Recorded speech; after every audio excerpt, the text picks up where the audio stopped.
First wave था उस समय, लर्निंग का बहुत था उस समय, किसी को मालूम नहीं था क्या करेंगे। लॉकडाउन भी काफी ज्यादा उस समय, तो प्रोजेक्ट बिल्कुल बंद हो गए थे।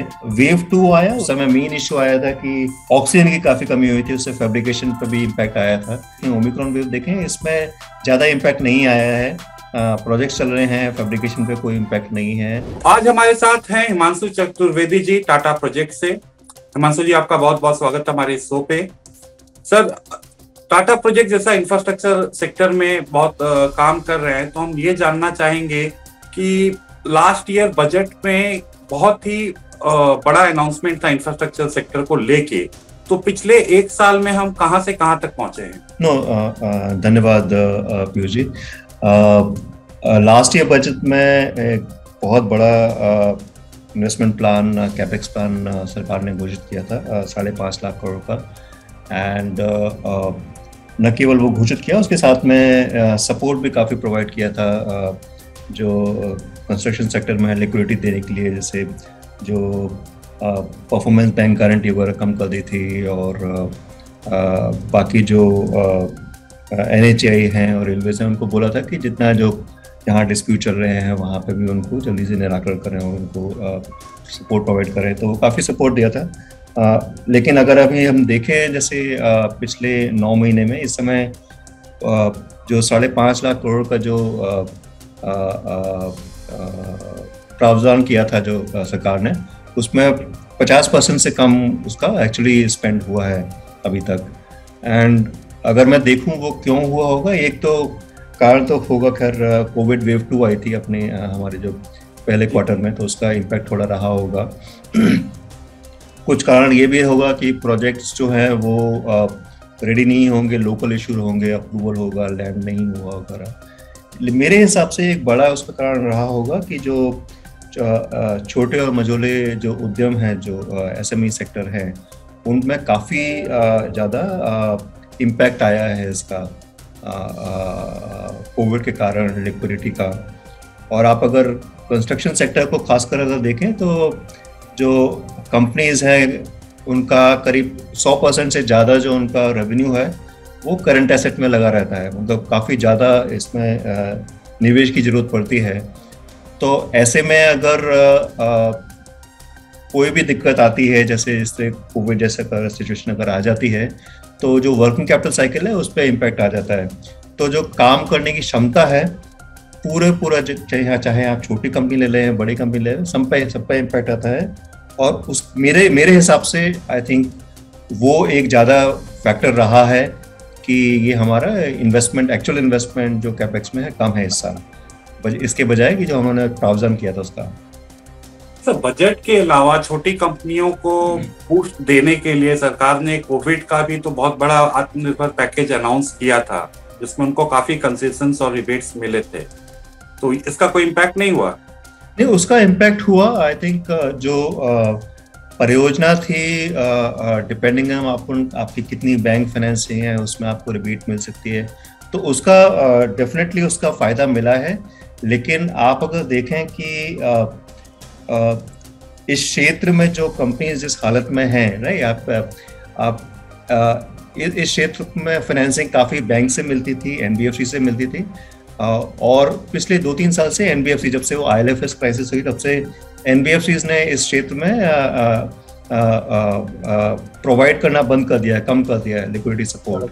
तो एक तरफ तो आपका जो फाइनेंसिंग जो मैकेनिज्म था वो आपका कम हो गया है, आपको फंड्स कम अवेलेबल है, और ऊपर से जो ये पूरा जो कोविड का रिलेटेड जो आपकी और इम्पैक्ट आया है, तो उन दोनों को मिला के जो तो पहला जो 5.5-6 लाख का नेशनल इंफ्रास्ट्रक्चर पाइपलाइन गवर्नमेंट ने अनाउंस किया था, उसका अभी आपके हिसाब से आधा ही इन्वेस्टमेंट गवर्नमेंट कर पाई है बिकॉज ऑफ वेरियस इशूज। उसमें मैं नेशनल इंफ्रास्ट्रक्चर पाइपलाइन की बात नहीं कर रहा था, वो तो 100 लाख करोड़ की है। मैं बोला था पिछले बजट में इस साल के जो निवेश की सरकार ने बोला था। तो सर, ये 6 लाख करोड़ में जो अभी 2.5 लाख 3 लाख करोड़ का ही निवेश आ पाया है, बाकी दूसरा आपने एक बहुत ही अहम ये विषय रखा कि NBFCs के कोलैप्स होने की वजह से इंफ्रास्ट्रक्चर को फंडिंग नहीं मिल रहा है। तो सर, ये जो गैप आया है मार्केट में NBFC के इंफ्रास्ट्रक्चर फाइनेंसिंग का, ये कहाँ से पूरा हो सकता है? Do you think foreign investors can fill up this gap? To some extent? Foreign investors इसको नहीं कर पाएंगे क्योंकि उनका जो रिस्क एपेटाइट होगा वो लिमिटेड होगा। आई थिंक इसका मेन तरीका होगा कि ये जो कंपनीज हैं, जो लघु और मझोले उद्यम जो हैं, उनकी फाइनेंसिंग नॉर्मली होती है कि उनको बड़ी कंपनीज काम देती हैं और वो उनको फिर वर्किंग कैपिटल देती हैं काम करने के हिसाब से। तो उनको जो फाइनेंसिंग मिलेगी वो मिलेगी या तो आप बैंकिंग सेक्टर को बोलें, बैंकिंग सेक्टर में प्रायोरिटी सेक्टर में लाके उनको बोलें और फाइनेंसिंग देने के लिए, एक वो तरीका हो सकता है। और दूसरा तरीका हो सकता है कि जो बड़ी कंपनीज हैं जो काम दे रही हैं उनको प्रोत्साहित किया जाए कि आप और ज़्यादा लिक्विडिटी प्रोवाइड करो और सपोर्ट करो ये छोटे और मझोले उद्यमों को, और उसके लिए फिर उनको ज़्यादा और सपोर्ट दिया जाए तो उससे पॉसिबल होगा। फॉरेन इन्वेस्टर्स इस सेक्टर में वो फाइनेंस नहीं कर पाएंगे। Sir, next week finance minister Nirmala Sitharaman ji अपना फिर से ये इस साल का बजट पेश करने वाली हैं, तो क्या एक्सपेक्टेशंस है इंफ्रास्ट्रक्चर सेक्टर और एज ए इंडस्ट्री का आपका उनसे? नो, क्लियरली आई थिंक जो इंफ्रास्ट्रक्चर सेक्टर है वो उसका मल्टीप्लायर इम्पैक्ट इतना ज़्यादा है, इफेक्ट जो होता है, तो मैं एक्सपेक्ट करूँगा कि इस साल भी पिछले साल की तरह इस साल भी इंफ्रास्ट्रक्चर और कंस्ट्रक्शन सेक्टर में फोकस रहे। पिछले साल 5.5 लाख करोड़ का जो इन्वेस्टमेंट और कैपेक्स प्लान गवर्नमेंट ने किया था, इस साल एक्सपेक्ट करूंगा कि 13-14% तो इन्फ्लेशन ही रहा है साल में, तो इस साल एक्सपेक्ट करूंगा कि कम से कम 30% उसमें बढ़ोतरी हो, जिससे रियल टर्म में आपका 15% करीब की ग्रोथ हो सके, तो वो एक्सपेक्ट करूंगा। और बाकी काफ़ी सरकार ने इस साल के बीच में भी काफ़ी सपोर्ट दिया है। अभी कुछ हफ्ते पहले ही जो बैंक गारंटी जो उन्होंने कम की थी प्रोजेक्ट्स इम्प्लीमेंट करने के लिए, जो दिसंबर में लैप्स हो रहा था, उसको उन्होंने एक्सटेंड कर दिया है मार्च 23 तक। तो काफ़ी अच्छे स्टेप लिए हैं गवर्नमेंट ने। दूसरी चीज़ है कि जैसे अगर हम टैक्स देखें, आई थिंक सरकार ने काफ़ी अच्छा डिसीजन लिया कि कॉर्पोरेट टैक्स से 25% किया था, उससे बहुत ज़्यादा अच्छा फ़ायदा मिला है। लेकिन अगर आप देखेंगे कई बार स्पेशली कंस्ट्रक्शन सेक्टर में जैसे प्रोजेक्ट्स काफ़ी कॉम्प्लेक्स होते हैं, बड़े होते हैं, तो उनको करने के लिए कंपनीज गठबंधन करती हैं और साथ में प्रोजेक्ट करती हैं, जिससे उनका रिस्क भी शेयर हो जाए या उनकी आपस में कौन अपनी विशेषज्ञता और दे सके वो। तो ऐसे में अगर वो करते हैं, गठबंधन में प्रोजेक्ट करती है, तो वो टैक्स 42% हो जाता है, क्योंकि वो अंडर AOP आ जाती है, एसोसिएशन ऑफ पर्संस। तो ये एक जो टैक्स एनोमली है, ये एक उसको सुधार लाना है। एंड पिछले 2 साल से ये हम सरकार से गुजारिश कर रहे हैं कि इसको सही करें, क्योंकि इससे जो प्रोजेक्ट इम्प्लीमेंटेशन करने की जो क्षमता है कम हो जाती है। 42% बहुत ज़्यादा टैक्स होता है। तीसरी बड़ी चीज़ है कि क्लाइमेट चेंज, राइट। हम प्रधानमंत्री ने जाके जो वादा किया है कि 2070 तक हम नेट कार्बन न्यूट्रल हो जाएंगे, 2030 तक हम 100 करोड़ टन कार्बन एमिशन कम करेंगे, तो उसको लेके देश में हमें काफ़ी बड़े पैमाने पे डीकार्बोनाइजेशन इनिशिएटिव लेने पड़ेंगे, और इसमें काफ़ी ज़्यादा निवेश की भी ज़रूरत पड़ेगी। तो जिस तरह से सरकार ने प्रोडक्शन लिंक्ड इनिशिएटिव लाए हैं काफ़ी अदर इंडस्ट्रीज़ में, आई थिंक डीकार्बोनाइजेशन को लेके भी उनको इस तरह का कुछ लाना होगा, जिससे वो इंडस्ट्रीज़ को सपोर्ट कर सकें, उनको प्रोत्साहित कर सकें कि वो इसमें निवेश करें। तो नेशनल इंफ्रास्ट्रक्चर पाइपलाइन के इम्प्लीमेंटेशन में हम अभी कहाँ पे हैं? इनफैक्ट नेशनल इंफ्रास्ट्रक्चर पाइपलाइन में प्रोजेक्ट बढ़ते ही जा रहे हैं। जब शुरू में सरकार ने ऐलान किया था उस समय 100 लाख करोड़ थे, इस समय आई थिंक 145 लाख करोड़ से ज़्यादा हो चुके हैं, क्योंकि प्रोजेक्ट्स उसमें ऐड किए जा रहे हैं और प्रोजेक्ट्स हो रहे हैं। जैसे प्रोजेक्ट्स ऐड किए जा रहे हैं, तो किसी भी समय पे आप देखेंगे तो कुछ प्रोजेक्ट्स होंगे जो केवल प्लानिंग स्टेज पे होंगे, कुछ प्रोजेक्ट्स डेवलपमेंट में होंगे और कुछ प्रोजेक्ट्स एग्जीक्यूट हो रहे होंगे। तो कई प्रोजेक्ट्स एग्जीक्यूशन स्टेज में हैं, एंड मेरे हिसाब से आई थिंक हम लोग सही दिशा में हैं। तो एक तरह से नेशनल इंफ्रास्ट्रक्चर पाइपलाइन के मोनेटाइजेशन के लिए गवर्नमेंट ने काफी they are banking big on foreign investors, specially जो सोवरेन वेल्थ फंड्स हैं, उनका पैसे से भी काफी उसके ऊपर टारगेट है गवर्नमेंट का टू टैप दोस फंड्स। अभी तक कुछ आता दिख रहा है?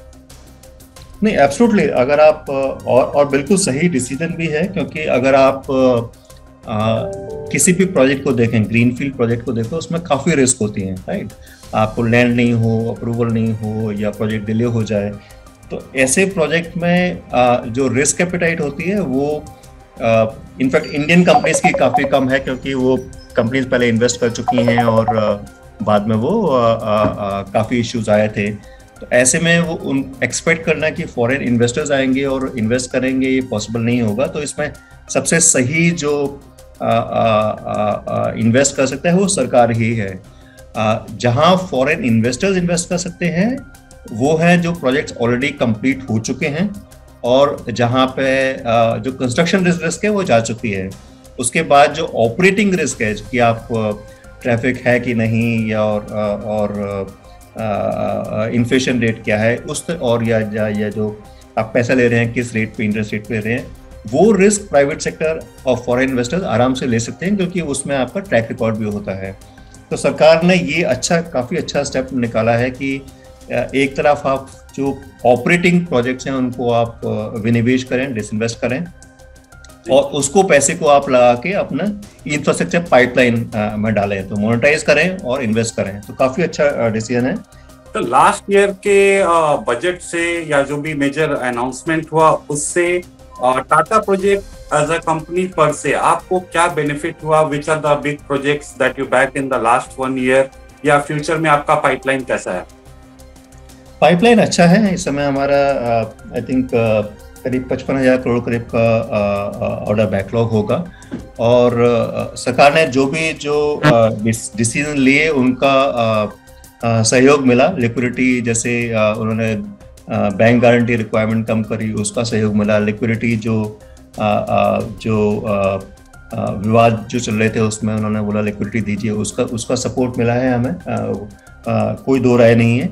और उसी हिसाब से उसी कारण से आप अगर 2021 देखें, जिस समय काफ़ी ज़्यादा कोविड था, वेव 1 थी, तब भी हम उस साल में भी हम 15% ग्रो किया था हमने रेवेन्यू, और इस साल भी हम ग्रो करेंगे पिछले ईयर के कंपैरिजन में। तो बेसिकली अकॉर्डिंग टू यू, यदि देखा जाए कि बजट से आपका मेन मोटा मोटी एक्सपेक्टेशन है कि गवर्नमेंट प्रोजेक्ट्स का जो पिछले साल 6 लाख करोड़ का प्रोजेक्ट्स लेके आई थी, अनाउंस की थी बजट में, इस साल they should increase it by 30%।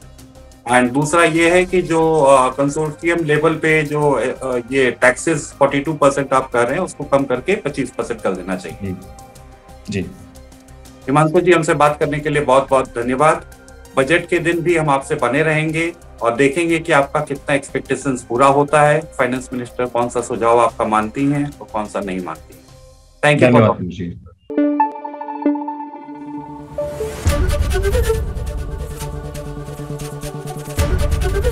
ABP news आपको रखे आगे।